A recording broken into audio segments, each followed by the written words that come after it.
এ ধ্যান করি অত্রি মুনি সকলো যায় এ বৃক্ষ মত চাই পাছে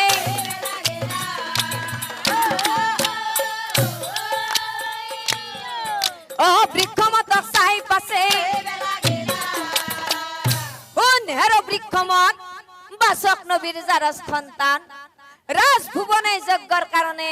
কোনে দিলে তোক নিমন্ত্রণ ওলাই যা এই যজ্ঞর স্থানের পৰা নহলে খাপি ভস্ম কৰি মেতিক্ষণ কি কি কলা মুনিবৰ মই জাৰজ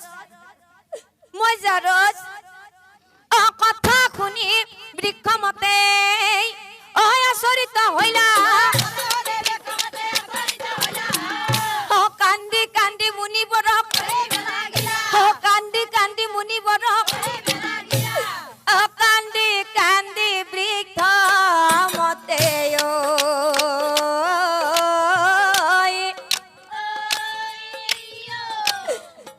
মুনিবৰ অত্ৰি মুনি কয়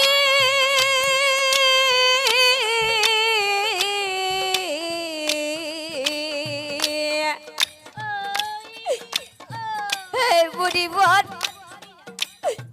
কি কারণে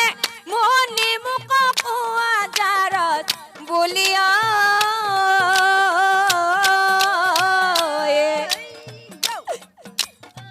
কান্দি কান্দি বৃক্ষ মতে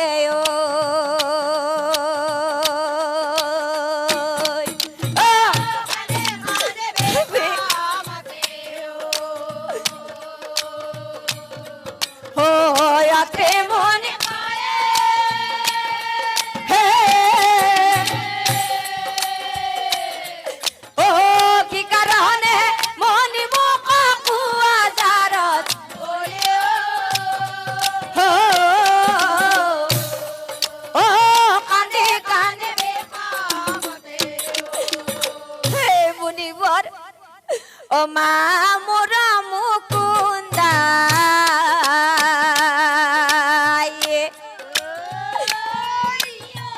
পিতা বাসক নবী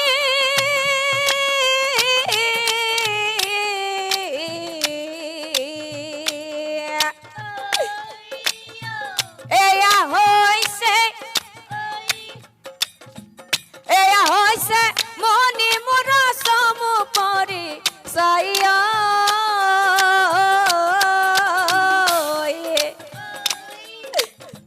কান্দি কান্দি বৃক্ষ মতে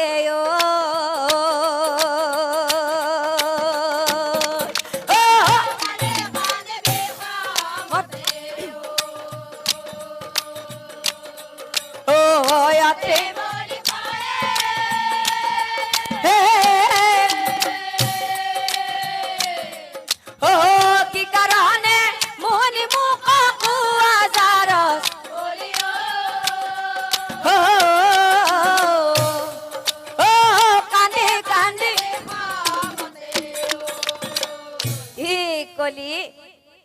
কথা শুনি অত্রি মুনি হাঁহিবে লাগিলা হেৰা বৃক্ষ মত এইফালে বৃক্ষ মতক চাই পাছে বৃক্ষ মতক চাই পাছে তই এতিয়ালে বুজিয়ে পোৱা নাই নহয় আৰু এই মাত্ৰ তই কি কলি তোৰ মা কোন মুকুন্দাই আৰু পিতা কোন বাসক নবী বৃক্ষ মত এইফালে মই তোক ভালদৰে কওঁ প্ৰথমতে কি কৰিবি জানা প্ৰথমতে তোৰ মাতৃক সুধিয়া যায় বৃক্ষ মত তেওঁহে জানিব তোৰ পিতৃ কোন হয়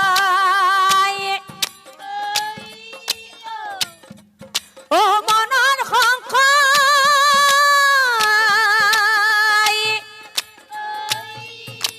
মনক দূৰ কৰ মাতৃক সুধি তই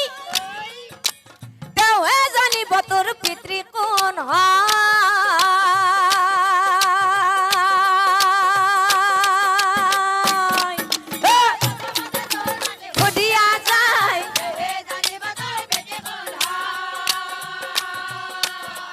ও মনৰ সংশয়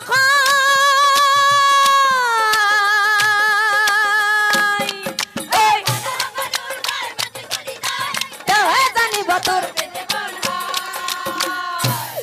কি কলা মুনিবৰ মই মাতৃক খুদিব লাগে ঠিক আছে মুনিবৰ মই এতিয়াই যাম আৰু মোৰ মাতৃক খুদিম মোৰ পিতৃ কোন হয় কিন্তু শুনা মুনিবৰ যদি তুমি কোৱা কথা সঁচা হয় যদি তুমি কোৱা কথা সঁচা হয় তেনেহলে অভিশাপ দিম মাতৃক জানিবা নিশ্চয় তেনেহলে অভিশাপ দিম মাতৃক জানিবা নিশ্চয় মনৰ বেজাৰে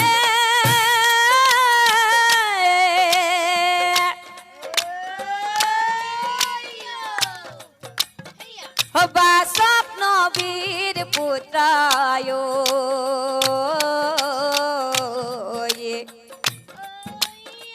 নিজ গৃহে উভতি আহিলা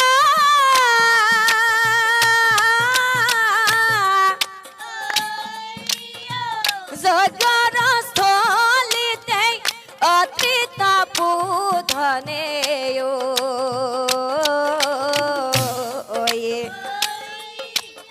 হজাৰজ বুলি অপমান কৰিলা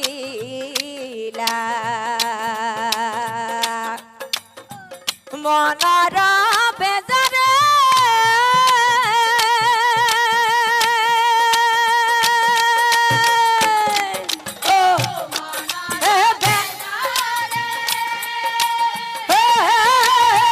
বাসক নবেৰ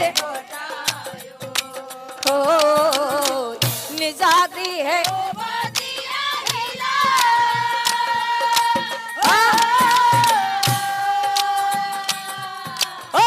জগৰ থলিতে অতি তপোধনে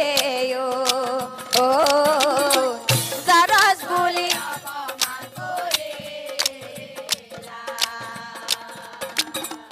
এ হৰি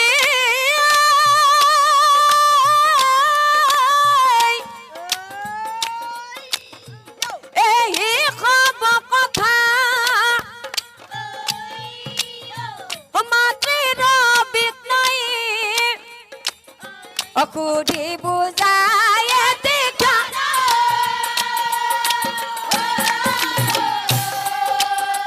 ও হৰি কুধি বুজাই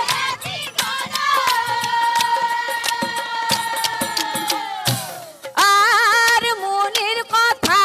যদি সত্য প্ৰমাণ হয় উচিত শিক্ষা দিব মাতৃক মই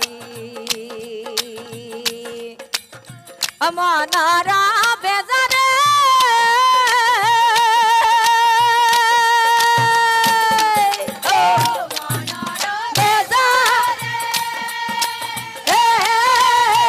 বাসক নবেৰ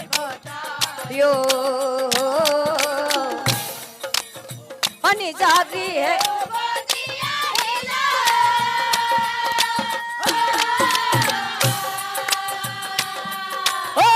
জগৰ থলিতে অতি তপোধনে জাৰজ বুলি অপমান একত বেলিৰ মূৰে যায় নিজ গৃহ পায় মা অ মা এ মামা বুলি পাছে মামা বুলি পাছে এ পুত্ৰৰ মাত শুনি মাতৃ ওলাই আহিল এ মাতৃক চাই বৃক্ষমতে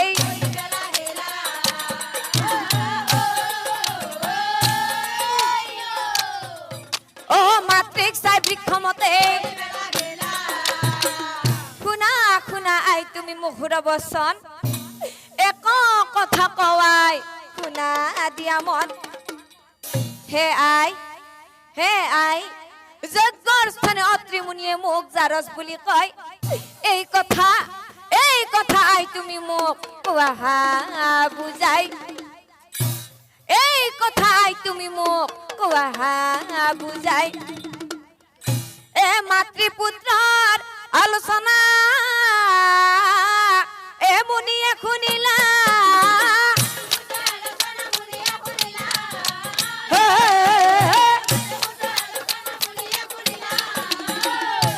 ধ্যান কৰি হব কথা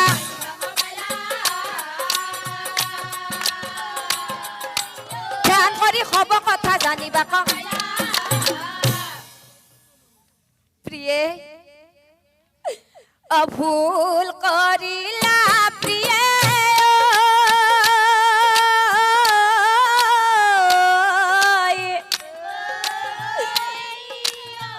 মহা ভুল কৰিলা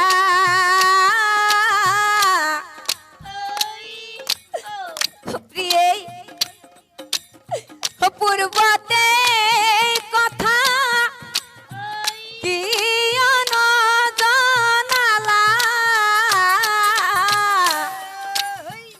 ইমান দিনে প্রিয়ে তুমি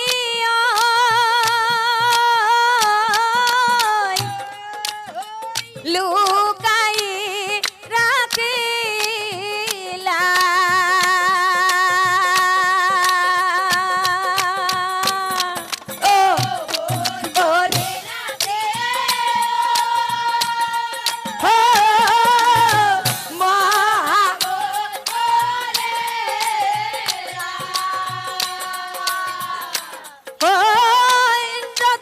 সঙ্গে তুমি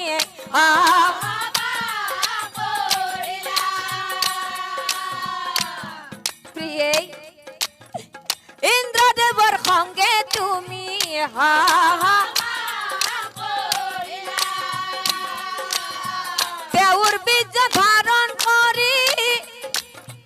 দেউর বীজ ধারণ করি পুত্র জন্ম দিলা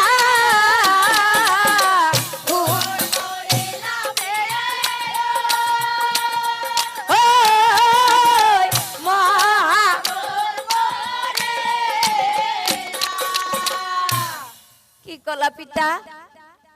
আই এয়া মই কি শুনিবলৈ পাইছো আই এয়া মই কি শুনিবলৈ পাইছো ও তাৰ মানে যজ্ঞৰ স্থানে অত্ৰি মুনিয়ে কোৱা কথাবোৰ সঁচা তাৰ মানে যজ্ঞৰ স্থানে অত্ৰি মুনিয়ে কোৱা কথাবোৰ সঁচা আই এয়া তুমি কি কৰিলা এয়া তুমি কি কৰিলা নাই নাই তুমি মোৰ মাতৃ নোহোৱা তুমি মোৰ মাতৃ নোহোৱা তুমি হোৱা এজনী কলংকিনী নাৰী ঐ তুমি হোৱা এজনী কলংকিনী নাৰী আৰু শুনাই আজি হন্তে আই তোমাক মই দিলো অভিশাপ মোৰ অভিশাপে এক বৃক্ষ হৈ থকা এই পৃথিৱীত আৰু শুনাই তোমাৰ বৃক্ষৰ পৰা হোৱা পুষ্প গুৰুদেৱ কাৰ্যত ব্যৱহাৰ কৰা নহব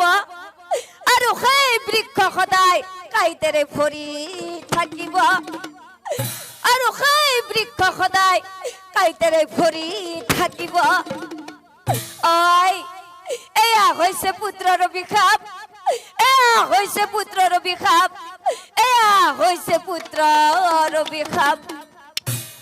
আৰু এতিয়া চাওক ৰাইজ লগে লগে মুকুন্দা ভস্ম হৈ গইলা আৰু সেই ভস্মৰ পৰা ঐ এটি কলিৰ দুটি পাতে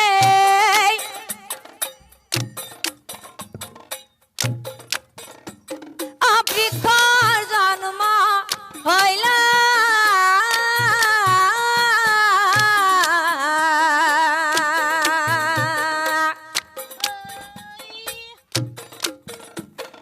ক্ৰমান্বয়ে সেই বৃক্ষ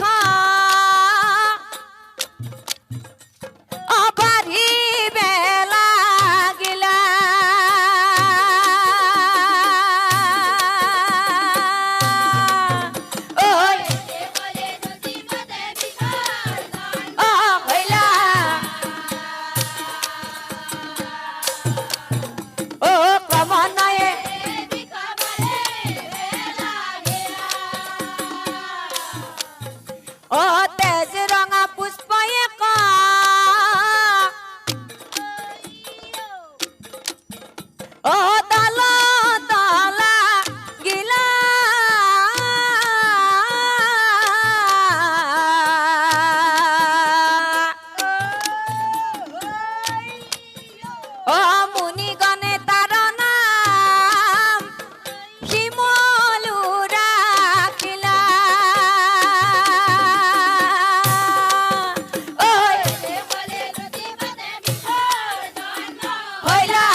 নখমুনি এতিয়া তুমি বুজিলা নহয় এতিয়া তুমি বুজিলা নহয় কিয় বাৰু শিমলু ফুল ইমান ধুনীয়া হোৱাৰ পিছতো কোনো দেৱ কাৰ্যত ব্যৱহাৰ কৰা নহয় হৰি তোমাৰ চৰণে লৈলো শৰণ হৰি তোমাৰ চৰণে লৈলো শৰণ আমি অতি মূৰ্খমতি একোকে নাজানো ভুল ভ্ৰান্তি হৈছে যদি ক্ষমা বিচাৰি